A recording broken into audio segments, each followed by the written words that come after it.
हमरे दुआरे कया ममा क पेड़वाया रे बहिनी कुली होटी कोरवई हो।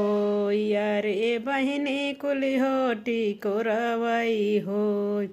पहली पठौनी जब गईली गवन माया रे बहिनी धैली अली सासू क गोड़। अरे बहिनी धैली अली सासू क गोड़। हमारी नी सासुरानी ऐसन सिसलिनिया रे बहिनी तोहके नौकरियै मिलै। अरे बहिनी तोहके नौकरियै मिलै।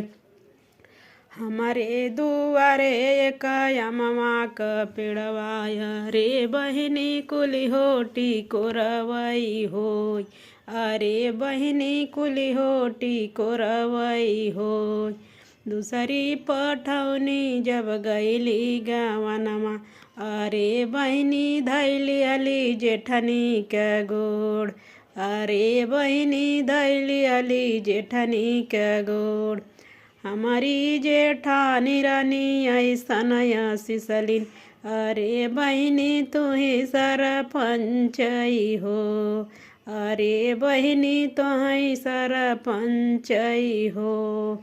हमारे दुआरे कया ममा क पेड़वा अरे बहिनी कुली होटी कोरवई होय।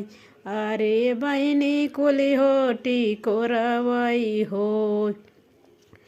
तीसरी पठौनी जब गईली गवनमा अरे बहिनी धैली अली ननदी के गोड़। अरे बहिनी धैली अली ननदी के गोड़। हमारी ननद रानी ऐसन सिसलिन अरे बहिनी हमारी ननद रानी ऐसन सिसलिन अरे भाभी तोहरे बेटउई होय। अरे भाभी तोहरे बेटउई होय। हमारे दुआरे कया ममा क पेड़वा अरे बहिनी कुली होटी कोरवई होय। अरे बहिनी कुली होटी कोरवई होय।